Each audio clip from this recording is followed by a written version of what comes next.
So hello everyone, welcome to the IEP Live Learn Lunch. It is the 35th in our series of Live Learn Lunches, and we're really excited today to have one of our members, Ian Cooper, join us to deliver a session around assessment and verification. So it's going to be a really interesting session today. We do have some more interesting sessions coming up over the coming weeks, and I will share some more information with you around those at the end of today's session. Today's session is being recorded and it will be shared later on our YouTube channel for those of you who are here today because you're interested in finding out more about assessment and verification. So if there's any tips that Ian shares, you will be able to, or any links or etc., you will be able to go and do that. But with no further ado, I am going to pass you over to Ian, who is going to take us through today's presentation. Ian, over to you. Thanks, Helen. I hope everybody's well. Let me just get everything sorted. Can I just have a thumbs up just to see that everybody can see my screen? Yes, we can see that. Perfect, no worries. Right, bear with me 2 seconds. I'm just having a bit of technical difficulty with everything.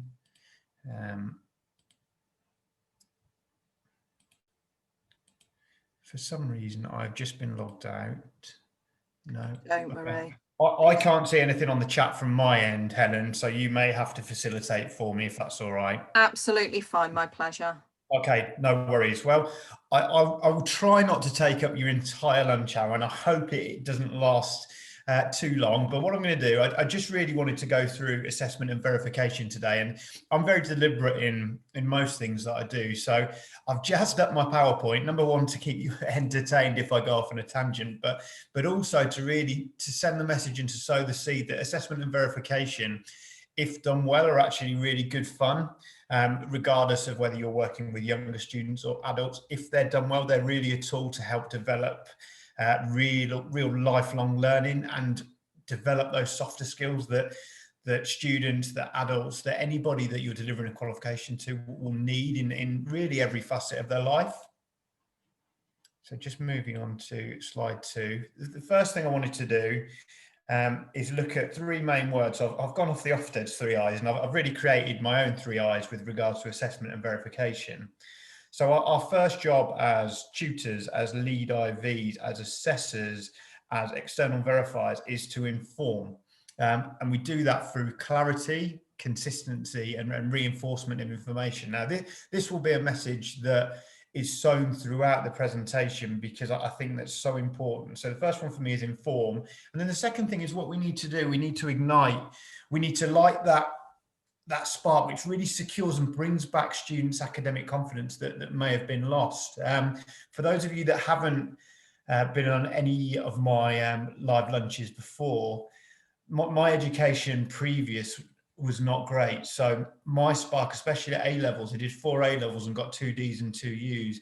My spark was not reignited and I was very much stuck on a real fixed academic mindset. So our second thing, first we inform, then we ignite. So light that spark, really secure that academic confidence. And that's really done through personal and social confidence. So you as assessors, as tutors, as IVs, have a real good responsibility, an exciting responsibility to really get people engaged with education and assessment and learning. And then the final one, a rocket, that's there to signify the impossible.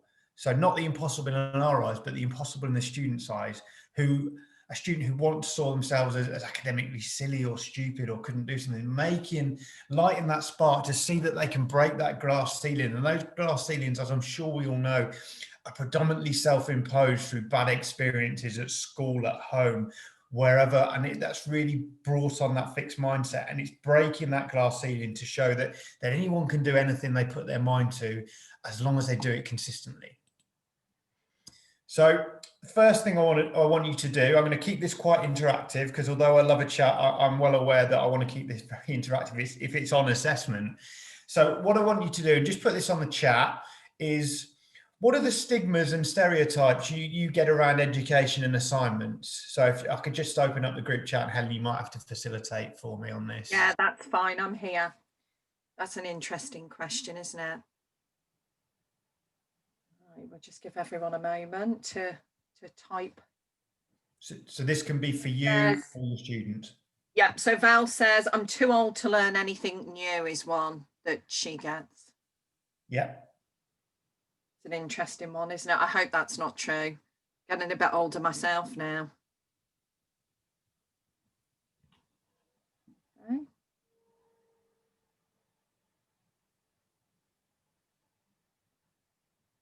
Never too old, Val says. Yeah, I've got the chat now. Sorry, I've got the chat.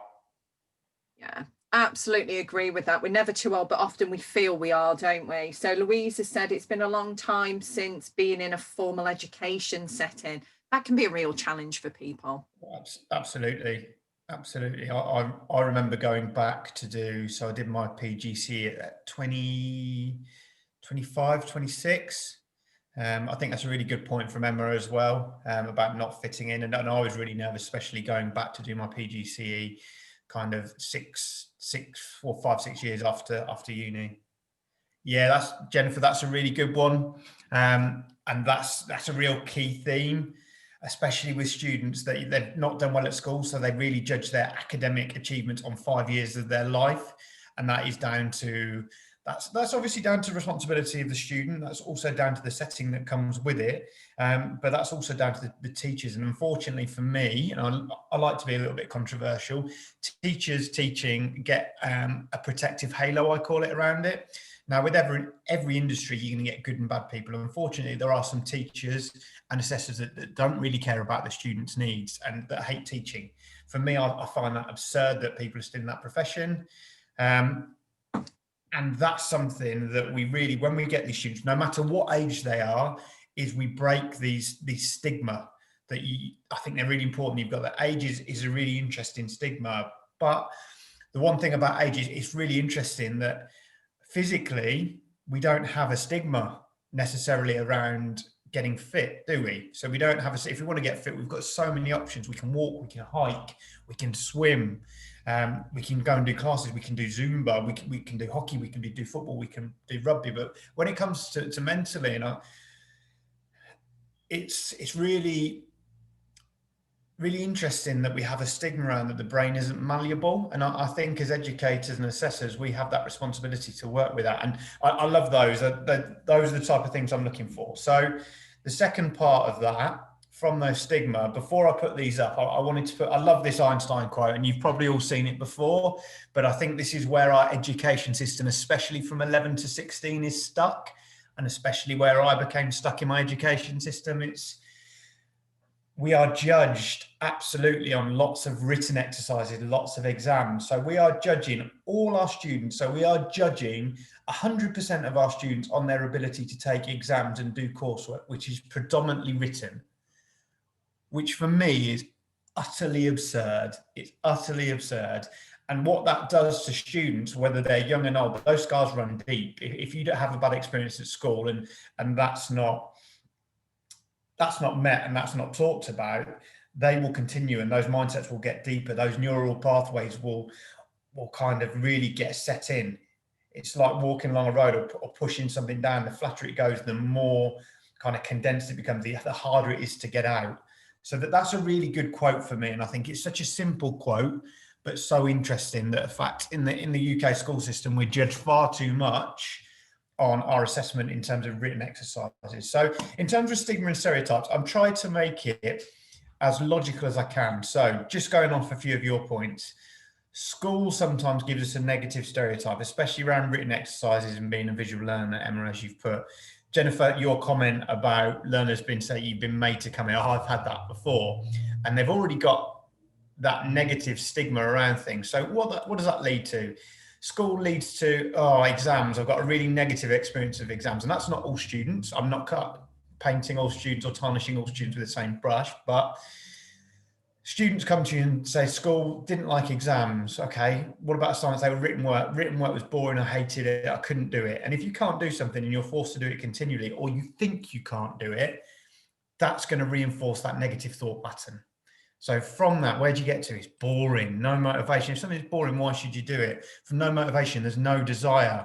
From that, no desire becomes a fear of failure. If I can't do it and I'm stupid, I'm not going to try. I'm going to mess around in class. I'm going to use all these excuses because I can't do it. So all that fear of failure, regardless of age, is built around those negative experiences of education, then that becomes a vicious cycle and it continues throughout their life. People don't want to learn. They want to watch telly. They want to do the easy things. They want to take the shortest possible route to things. They don't want to develop because they don't see their brain as malleable, and their experiences and their environment has put them in that situation, some through their control, some throughout their control. But it's our job as educators to promote lifelong learning, because it's not all about qualifications. It really isn't. It's not, you don't judge yourself, even though so many people do on a piece of paper you got when you're 16 or 19 or 21. It's about encouraging that person to be a continual lifelong learner. If you can develop those pathways, even briefly, that gives that student something to really hang on to. So through developing their personal and social confidence, we're actually developing their academic confidence. And finally, how can we ever move forward? How can we ever move forward if we don't address the root of the problem? And the root of the problem for me lies in those assessment methods.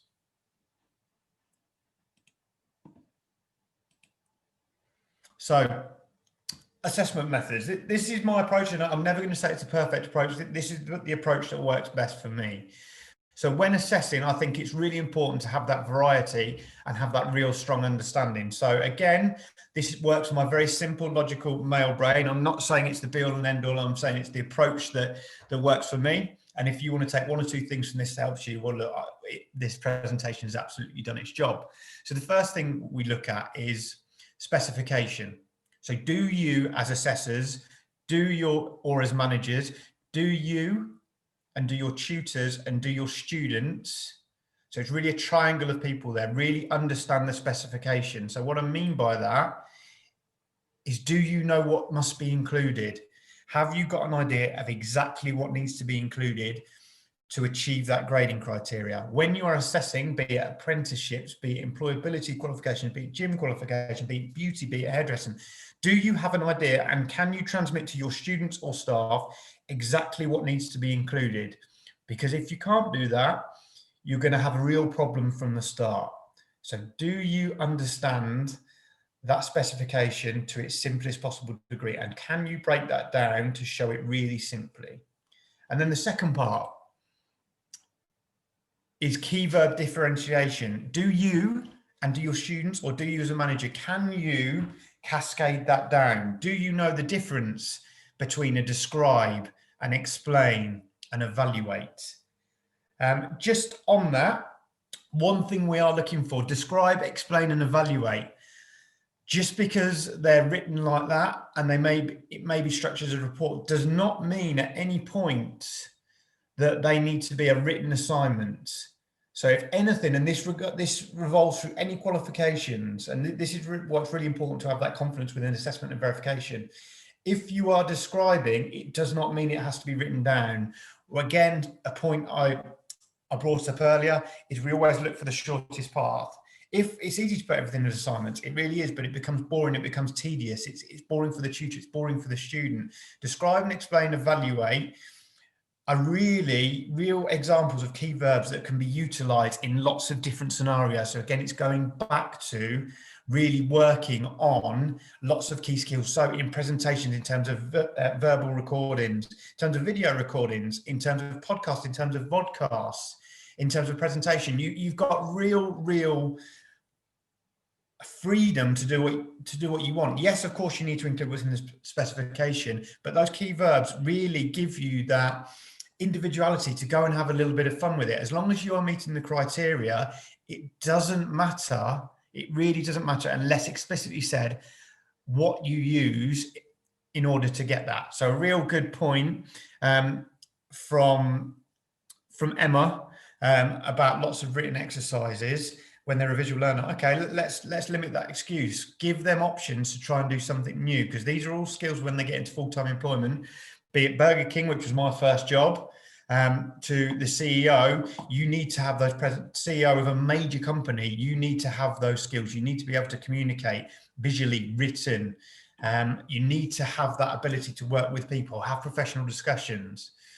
Second part of key verb differentiation, only when it explicitly says demonstrate or deliver do you need to focus on that?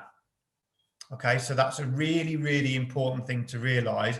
You can't demonstrate by writing things. So if you were to demonstrate a practical activity, it needs to be that practical activity with the robust evidence. So with the observation record, with the witness testimony. So just a bit of clarity, an observation record should be completed by the tutor, and a witness testimony should be something that is done by an outside entity. So maybe an employer that you're working with, to ensure that you have that robustness of evidence. So on to the next point. Assessment should all be student-centered, coupled with continual reinforcement. So when I used to teach, the first thing I would do at the start of every single session is I would have the unit specification up, because we as tutors, we as managers, we as assessors, we know about our specification, and we think because we mention it to students 1 or 2 times a week that they understand it. And that's a common preconception and a mistake that sometimes happens. But do you as tutors reinforce that every single lesson? So we are here with a specification. We need to cover this. In order to cover this, we need to do A, B, and C. This was something that I did every single session, very selfishly, because I knew it would make my marking easier. And also it reinforced those students continually exactly what they needed to do. And the more specific you are, the less diluted you get with the message. The less diluted you get with the message, the easier it is for those students to complete the task to the best of their ability. So what does that do for classroom and assignments? Well, it ensures that you have robust, creative and individualized work that develops a long-term skill set which is relevant in the workplace and beyond. So something that I've alluded to before. What else does it do? It ensures that we change the mindset and attitude on what education is. So really good points. Let me just expand the chat a bit.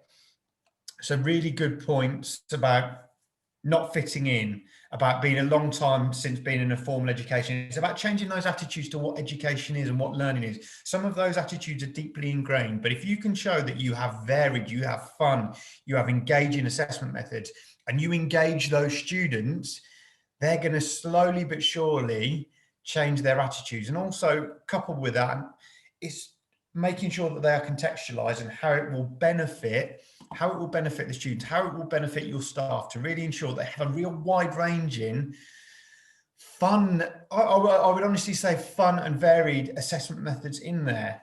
Because if variety is the spice of life, right, that's what we need. And it's really getting away from school and universities doing tick boxes and doing written assessments. It's changing that mindset slowly. That's not to say that schools and universities aren't changing that, but we really want to be the really early adopters who promote that, and promote that within our assessment and verification.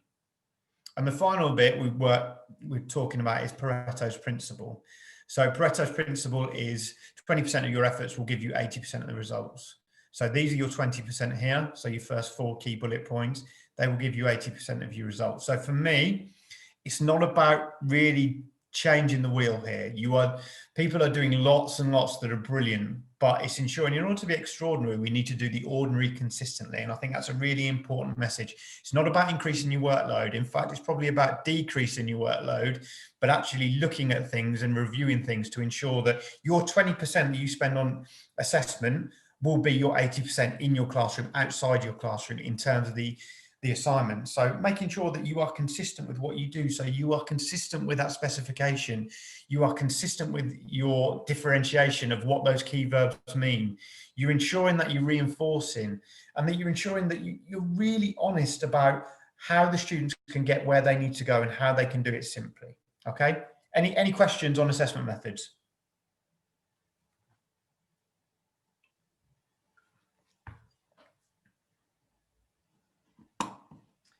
Nothing's come in yet, but could be typing as we speak. No, that's fine. I mean, just to really summarize that slide, for me, the real key on that is having that real good understanding to build your foundation. But what we want to do, we want to have fun jobs, regardless of our job. We want to have fun jobs, and we want to be able to have that real foundation of knowledge, knowing that you need to include ABC, but how you do it is down to you. And that is really key to individualized education, individualized progress, and enjoyment, and changing those mindsets. So as we have no question, I'm just going to move on to the next slide. So what I wanted to do, I wanted to use plenty of examples that I use both with staff and students. So one of the problems I had when I worked in sport, and especially when I worked at a previous college, is that we were dictated to. So every assignment essentially had to be written. Students couldn't do it another way because that's not how it's done. For me, that's fundamentally flawed. Don't get me wrong, every assignment should start with you can do it as a written assignment, but it's also very good to have those options for the students that struggle, because ultimately what is it about? It's about the students showing that they are competent and that they can achieve the grading criteria. How they do that, for me, is up to them. We can guide them. We can say one assignment needs to be written, one needs to be a presentation, and one needs to be a professional discussion. But ultimately, if we really simplify it and break it down, it is all about the student and making sure that they are achieving what they need to achieve, and of a good standard. So this is something that I did in order for both of the staff and tutors to know exactly what they need. And again, it's going back to what I was talking about, giving them something really simple so they can have real objective evidence. They can have some fun with assignments. They can do what they want to a degree, but they need to ensure what evidence they have there. And this makes qualifications hugely holistic. If they are doing apprenticeships, if they are doing work-based learning, it's working with the employer to ensure that they have a real simple, clear understanding. So this sheet here, so this very simple chart, having that in there, so giving them witness statements and making sure that actually the student can see the long-term, and the employer can see the long-term benefit to the students and how they can make things holistic. So when I work with lots of elite clubs, it was making sure actually your student does this all the time. Let's get the evidence there. Let's get some pictures. Let's get a variety of learning. So we're not reinventing the wheel and we're not doing things twice. And ultimately, there is that why. The students see why they need to do what they need to do in order to help them. So real clear example. And again, this Helen, I'm sure, will make this presentation available. Please feel free to use it. If you need to email me directly, Helen has my personal email, so no issues. I'm more than happy to send these across. Again, they may be helpful, they may not be. It's entirely up to you. So we have a question, Marcella's asked a question around how about when English is a second language? How can this impact on how the students understand what's required of them, and how do you counterbalance that? So in terms of, okay, so that's an ESOL question, right? Where is that question? It's come up as a private message. Right, okay, fine. Can you English as a second language? This impact on how students understand what's required of them. So how would you address that as an assessor? What advice do you have? I think for me, it's firstly as an assessor having an understanding through the awarding body of what you can and what you can't do with that student first and foremost. And then that also allows you to give that student an option of what they can and what they can't do in terms of assessment method. So in terms of what's required, you've obviously got two options for me. And having done a little bit of ESOL myself, the first option is work through it in terms of English, but obviously their level may not be, from the sound of the question, their level may not be where it needs to be to understand it. The second option for me would be really simple and ensure that is translated into their native tongue, because then they've got a real clear idea, because obviously some things are lost in context, lost in language if it's done in a second language. For me, it's either, hopefully that answers the question, it's either sitting down and working with them, and I've got a really good example that I'll use later of having a little tick list what they need to include. And that tick list, to be fair, can be done as an infographic. So there's just an idea that's come into my head. So if it's visual, you have an infographic for visual. If it's a professional discussion, you have maybe a person speaking alongside a little bit of a written bit of paper. If it's a written report, you have a very small icon of a page. Does that make sense? Is that answering the question? I think it does. And as you say, the sort of qualification, the learner's handbook, etc., could be or the qualification specification could be translated, couldn't it? But also the portfolio, if needs be, could be translated back to allow written assignments to be produced. And yeah.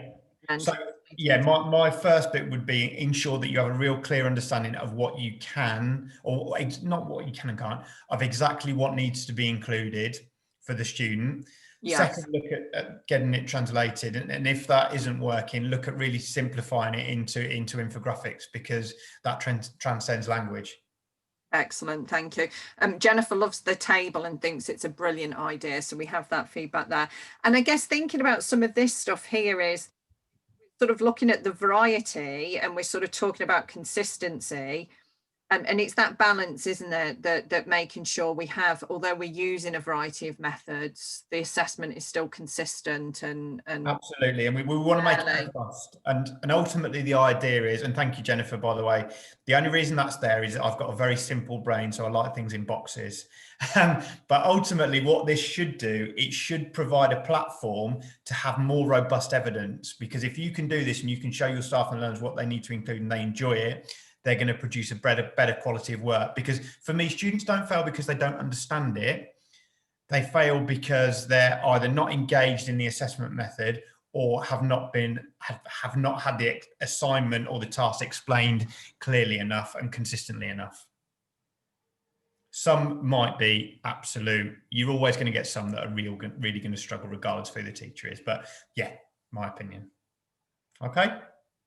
Great, thank you. So the second one is what I've looked at. So my background is managing remote staff across the country.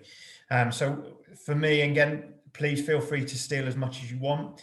So if I'm not seeing my staff face to face, I want to ensure that the empowerment is done through standardization. So making sure that standardization is monthly, that is cascaded down and that is reinforced. Coupled with that individual face-to-face time. One thing I have learned over 5 years of doing remote management is two people can see the same page very differently, and apologies for my lack of closed brackets in there.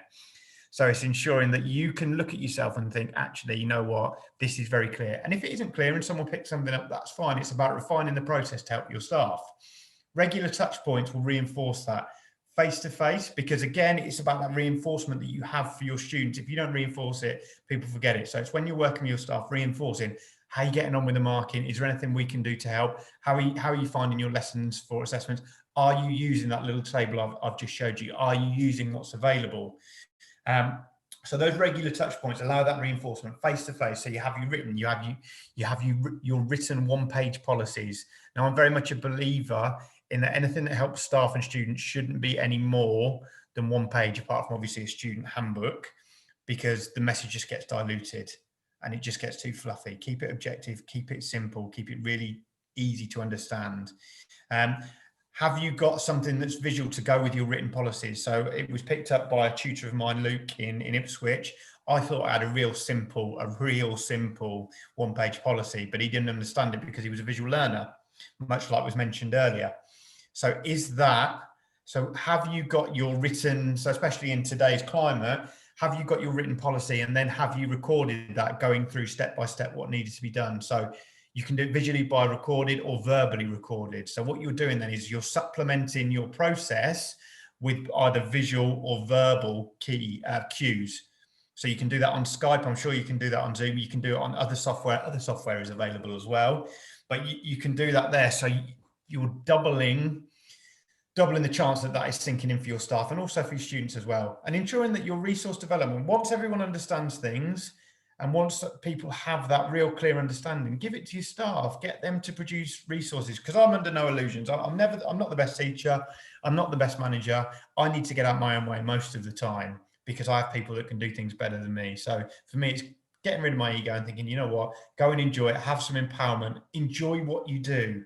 So those 4 key words here: simplicity, objectivity, and follow-up, both for staff and students. Because you can say something once, it will go in. You can say something twice, it will go in, but then it will be forgotten. If you're not continually touching base, it may seem tedious at the time, but if you're not continually doing that, you are really going to negatively impact the attitudes of both staff and students. Because if they don't understand something, they're going to do everything else in their power to not do it, because their gauges and they're not engaged. And real clear examples for me, I've got a 3rd class degree as well. So my education after GCSEs was very poor. It was very poor because I didn't understand structure and I wasn't engaged and I wasn't given that support. Don't get me wrong, I should have asked for more. I'm all about total responsibility, but I didn't have that simplicity and objectivity. I didn't understand things as I should have done. So therefore my engagement was poor, and you can see that in 2Ds in a U and a 3rd class degree. So really simplicity, objectivity and follow up. So that is a process that you will continually refine the more you work with students, staff, whether you're a lecturer, whether you're an assessor, whether you work with adult learners, making sure it's as simple as possible and following that up with why it's beneficial to them. So I've put some more examples in here, and I wanted to make sure this was really varied in terms of what I'm looking for. So one of my previous role, we were working with City and Guilds, and our employability was at high risk when I took it over. So I wanted to ensure that I gave my staff maximum support and maximum simplicity. Now, it's a little bit blurry, so I'll just talk you through it. So this was the student folders, and this was the minimum standard required. So also it was making sure that everything is as clear as possible. So even though it says type of evidence, making sure I've reinforced that. Cross-reference, making it real simple, because people weren't doing that. That does look pretty straightforward, but some staff are busy, staff forget, everyone forgets, everyone makes mistakes. But that is in the book, yes, but how can we double our chances of it's sinking in, keeping something really simple? Okay, so that says type of evidence here, cross-reference. Assessment and marking, again, real simple points, individualized to support the students' need, real simple points of exactly what can be included, and then every single unit, evidence required, and how that maps across. Okay, so how that maps across to specific bullet points. So that is unit 501 1.1. So as you can see at the bottom, evidence required, minimum standard. Please print out below and put in the students folder. So not only are the staff getting that clarity, the tutors are getting that, the students are getting that clarity as well. Parents are getting that clarity if they are involved. Employers are getting that clarity. It just makes things really, really simple. So you can then use that as a tick sheet. Again, just to reinforce, this is a minimum standard and making it individualized. So what I'm really encouraging them there to do is go and have some fun with the qualification, because what's the purpose of life? The purpose is to enjoy life. Same, it should be for education. Education should be about enjoyment. Let's take it away from this rubbish stigma and the negativity that surrounds education. Let's keep it as simple as possible. Okay. Secondly, for those that were doing BTECs, it was making sure we've got marking, assignment and guidance here. So you notice here, I've talked about a lot, and these are things that I've used for a while. Talked about why. So how does this benefit my tutors? Forget about me. It's not about me. It's about my tutors. So how does it help them? And how does it benefit the student as well? Okay, so you've got real clear guidance there to give yourself a real strong foundation to then go and allow yourself to, as tutors, to have that flexibility, to have that confidence, to really go and enjoy the qualification. So you know, actually, you know what, I've covered all my bases. I can really have fun with the assessment and guidance there. So just adding to that, again, working as an SV, I've had some real issues of feedback. So some awarding bodies tend to be really fluffy. So it's ensuring that actually, you know what, let's keep feedback really objective and real clear examples. And again, that was just me lengthening what I've put in earlier.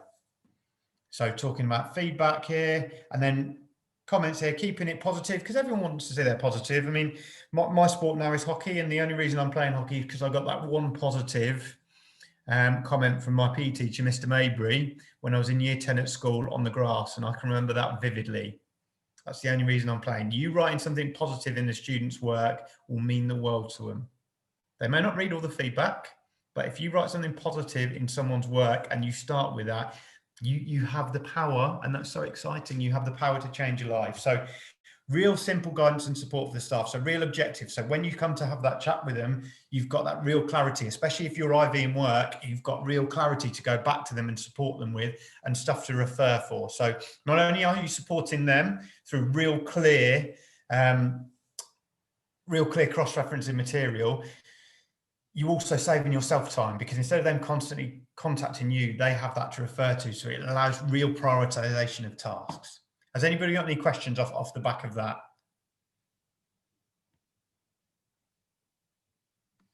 We haven't had any questions yet. I can see the chat now, so we're all good. Okay, no worries. So what I want to move on to towards the end is internal external verification. Now, I do some freelance work, and I've recently been working for a company doing some IVing for them. And we did deal with an external verifier. So I want to put this to the group. What's the role of a verifier, both internal and external?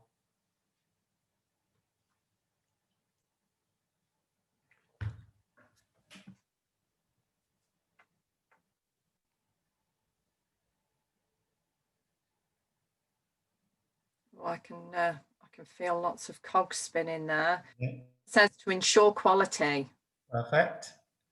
Anything else? Emma says external makes. Yeah, gotcha. I understand quality that. is consistent. Yeah.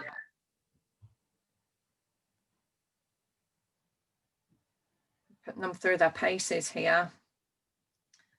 Jennifer says to make sure the qualification is achieved. Louise says to ensure consistency and quality, of a good learner experience. Okay. Perfect. I like that one. Yeah, these no favoritism in marking. Perfect. Emma, good point. Paul, absolutely agree with that. I agree with any more comments. They're all correct. They are all correct.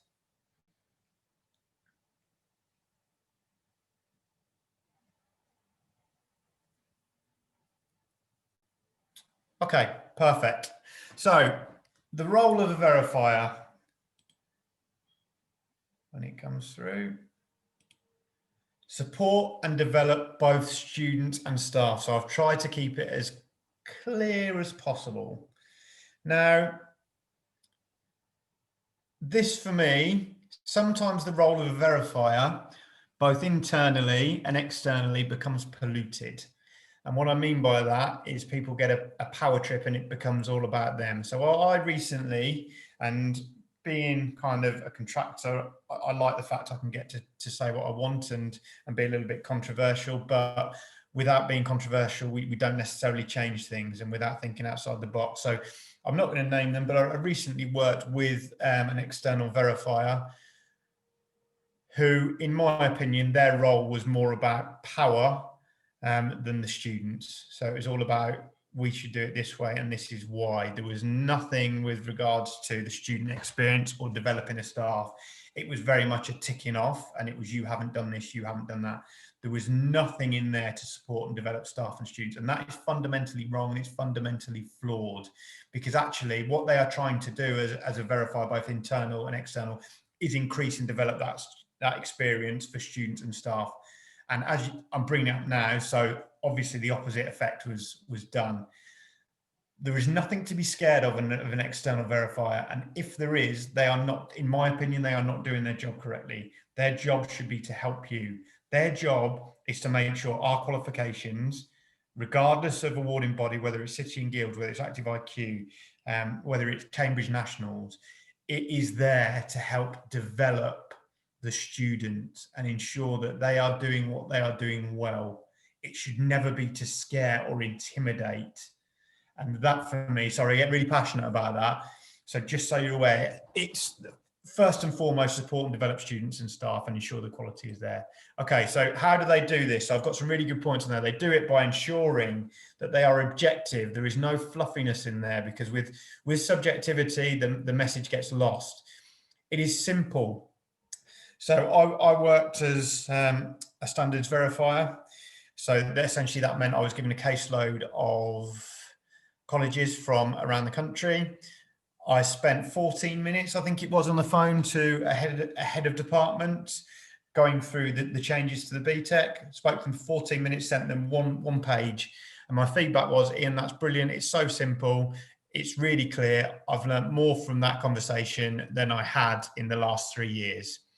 And that is not me blowing my own trumpet, far from it. I ensure that I do things as simple as possible to support others. So it's not me being brilliant, it's just me ensuring that I'm very simple in what I do. So those first two things, objectivity and simplicity.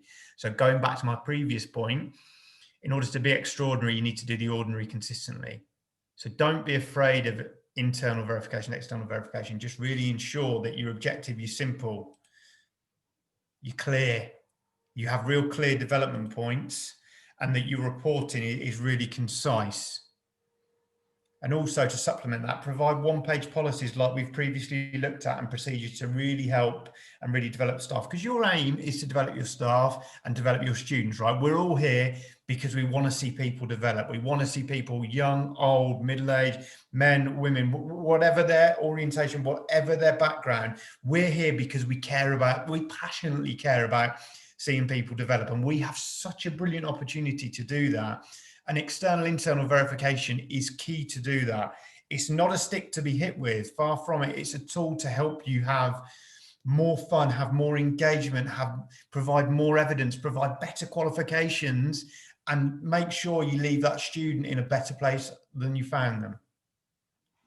Sorry, I get quite passionate about that. So what I want to do there, I've just brought some of my own examples here. So this is an example from Pearson. So the first bit at the top is just my comments from the student. So again, trying to get them as clear as possible. So real objective. So very, very simple. All decision. And what I've added, so agree that they're correct, simple, further support.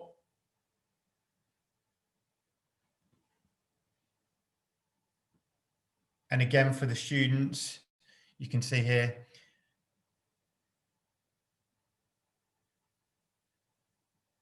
real clear examples, and then action required. And you can see here, good practice only. So for me, there is no such thing as you've done all you can.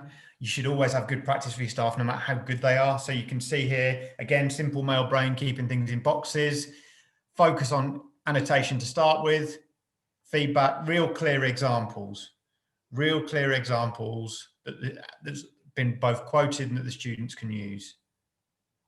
Okay, so again, it's that why there, why it will help the student, why it will help the staff member. So that's some real clear examples of what they've done at IV and at Pearson. And again, I wanted to make sure this was quite wide ranging in terms of examples. So you can see here, different IVing, but for city and guilds. So unit, evidence, this is actually good practice here. So that should be good practice, that column. And then real clear, simple things on what the staff member needs to do or what the student needs to do. So real clear example, please include a description rather than completed worksheet so they can tick it off. There's no fluffiness in there. Future practice includes stretch targets for English, maths and employability where applicable on feedback sheets. Real simple, so they know what they need to do. There is no room for fluff, okay? And there's no room for misinterpretation. Again, what we talked about, having documentation, so exactly where they can find them. Okay, very simple. And then overall comments from that.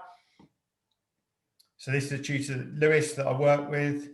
You can see here, real simple. It's not all text, it's really split up. So even this is a tutor. Again, tutors are we're lifelong learners. You want to feel simple praise and effective praise, not just praise for the sake of it. Real clear examples, real clear evidence, very, very simple. Last bit in examples, this is work I did as a standard verifier. So again, I don't like text all in one, I get put off by it. So again, something as simple as spacing things out like this for me, both for students and heads of department and colleges, make it easy to understand and really prioritize on. Again, very clear, simple points on here. So let's take this, for example, so the second side. Scenarios are very consistently vocational based. How could it be further enhanced? Add in a local business. Easy. Again, very, very simple. Scenarios are unrealistic. Think about scenarios in there. So you've got a real clear objectivity, and then you've got your recommended actions there. Very simple, very effective. Internal and external verification, like all things done well and understood well, should be very, very simple. If your internal and external verification are too long and you're writing reams and reams, for me, your internal processes are not good enough in terms of the support you are giving to your staff. So before we go to conclusion, one of the things that I used to focus on in terms of assessment, I had a football academy for an assessing risk module on Friday. from 3 to 4 and 4 to 5. So what commonly known as the graveyard shift, what's commonly known as the most boring module in a sport qualification. I ensured these students were kind of known for not getting their work in time, not having an idea of the assignment, and really struggling. What did that do? It created more work for the student, which created more resentment around education, which created more assignment marking for the tutors. So I made sure every Friday, first thing I did, go through the assignment, spend at least probably an hour on it, and then go back through it. Because what happens? Students lose assignments, students forget. So again, it's that reinforcement. How much they needed to do is a real key one. Although BTEC is not defined and conditioned by word, you can give them a good idea. So gave them a good idea of exactly how much they need to do. Again, it's that specificity. Students know they need to do 2 pages, they know what they need to include, and they know how to structure it. They then have the foundation to use the knowledge they already know to put it in there. And just to re-emphasize, students predominantly, it's not through lack of understanding. A small amount of time maybe, but generally it's not through lack of understanding. It's through lack of explanation and lack of reinforcement in terms of what needs to be done for the task. Okay, sometimes students are just lazy. Look, I 100% get that, and I empathise and I appreciate that. But it's really down to the more work you do as tutors, the more work you do as managers in developing your staff, in developing your students, in making sure they understand the specification, making sure they understand exactly what's needed. What you then do as an internal verifier is ensure your job becomes easier because the quality of work improves. And if your job becomes easier in terms of internal verification, you can then really prioritize on making a real solid learner experience, developing that qualification, looking at further good practice, developing staff members, promoting staff members. So you've got a real good opportunity here as people that really make a difference to really look at your process and think, right, how can we get the root of the problem? So for me, the root of the problem in terms of all assessment and verification is the assessment is not what it should be, because if the assessment is what it should be, students would be achieving. Okay, not all of them again, but students would be achieving. So really stripping it back and saying, what can I do to help myself as a tutor and as an assessor to ensure that my student understands what they need to do? So it's not giving them the work, far from it. It's providing them with a structure to impart the knowledge that you've given them into their assignment, into their professional discussion, into their presentation, into their podcast, into their vodcast, being really varied with it to ensure that actually they have got the knowledge. I sat with a lad yesterday in my role, and he's really struggling. I spent a lot of time going through his copy and pasted work because he didn't understand it. So when we actually spoke, he knew it. But because it wasn't explained as it should have been, or he'd not been paying attention, probably not been paying attention, knowing the student, didn't really understand that. So for me, assessment and verification is ensuring that you have those processes within your staff. Do your staff understand?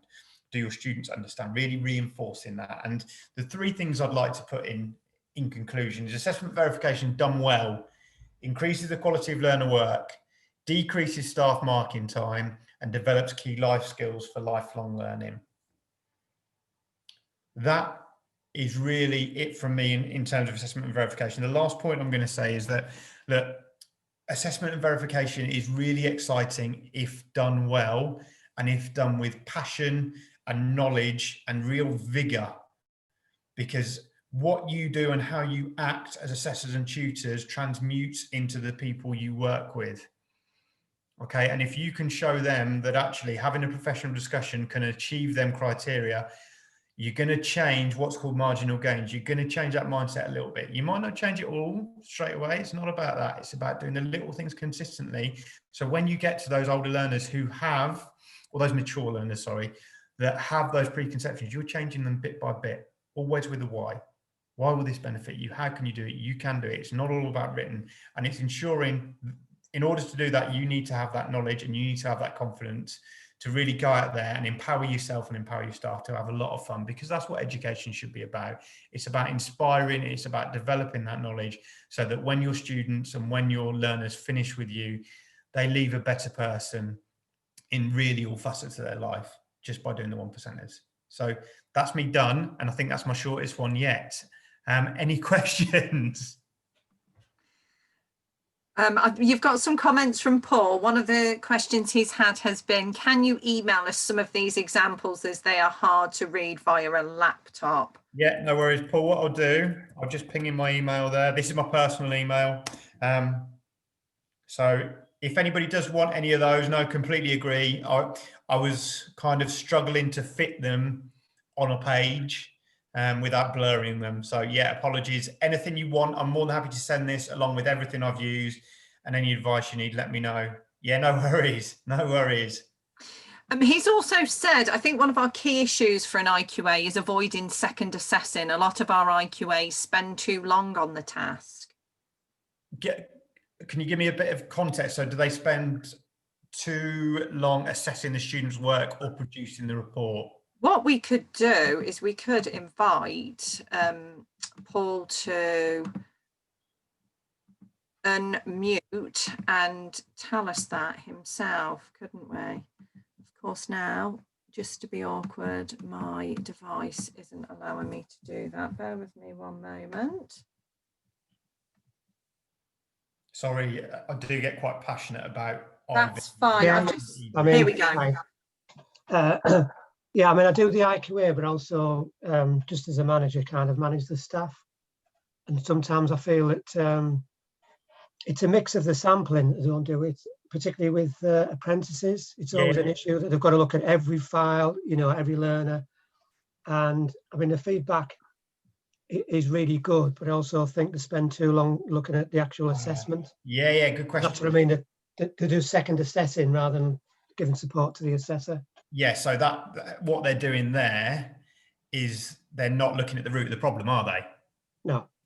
Okay, so what I would do, I mean, I would only look at, and this is, I would only look at 100, I would rag rate first and foremost in terms of assessors, which I'm sure you probably already do. But because for me, you shouldn't always be doing 100% sampling, because it's, for me, that's a waste of time. And it shows, controversially here, no, it's not controversial. It shows, if you're doing 100% sampling all the time, it shows lack of trust in your tutors. I also think as well, if you do percentage moderation, it really makes you think about what you're doing and why you're doing it. Absolutely, yeah. 100%, you just switch off. Yeah, precisely. And I'm exactly the same. If I had to do, when I was really kind of doing loads of marking, if I had to do that, I wouldn't. My effort just couldn't be there. Yeah. So yeah, I agree. I mean, I've got examples of IQA rag rating if you need those. And again, my email's there. So anything you'd like, just let me know. Because for me, Paul, you make a really good point there. Thanks, Jennifer, by the way. I've completely lost my train of thought. Happens to the best of us. The thing there, the point there is exactly what you said, Paul. It's ensuring that, look, the more, it's that 80-20, the 20% of time you spend with assessors and ensuring they understand it will limit the time you spend on verification by probably about 80%. Yeah. I hope that helped, by the way. No, it's good. Yeah, I agree. Yeah. Excellent. Thank you. So we haven't had any more questions come in at this stage. Everyone's asleep, that's why. Not at all, not at all. Because you've done a very thorough job as ever, Ian, and it was really interesting. We've got some no ways coming into that last thing you said there.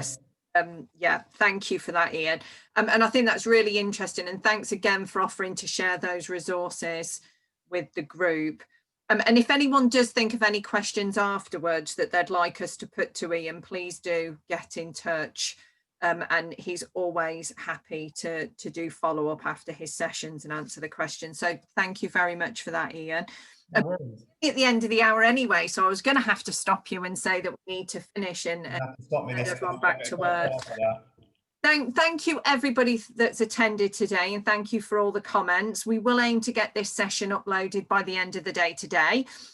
We have lots of interesting stuff going on, as I've said, that will be coming up over the coming weeks. And we have a session next week around workspace safe place, which is by Belina Grow, and that's focusing on domestic abuse and the support we can give there.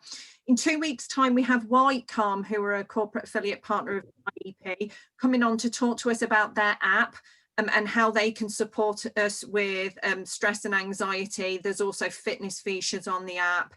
So please come along for that one. It's going to be fantastic. Ian joins us in about 3 weeks, I believe, to do another session on managing remote teams. So that one's going to be really, really useful for a lot of us. So how we manage ourselves and our teams remotely. And then I think in 4 weeks' time, we've got career mums who are going to be coming in to do some tips around how to support people who are returning from a career gap. Some really interesting stuff coming up. If you weren't able to join us for our AGM, which took place last week, that's going to be launched on the YouTube channel because it was recorded. We did a fully digital AGM, and that will be shared via the YouTube channel. So if you've not already subscribed, please make sure you do, because it was a fantastic session. It wasn't just business. We had some entertainment and some really interesting presentations as well. So keep an eye out for that. And I look forward, thank you again, all of you, Ian and the group today, for your time. I've enjoyed it. I hope you have too. And I look forward to seeing you all on future sessions. Thank you, everybody. Bye-bye. Thanks, everybody. Thanks, Ian. Bye-bye.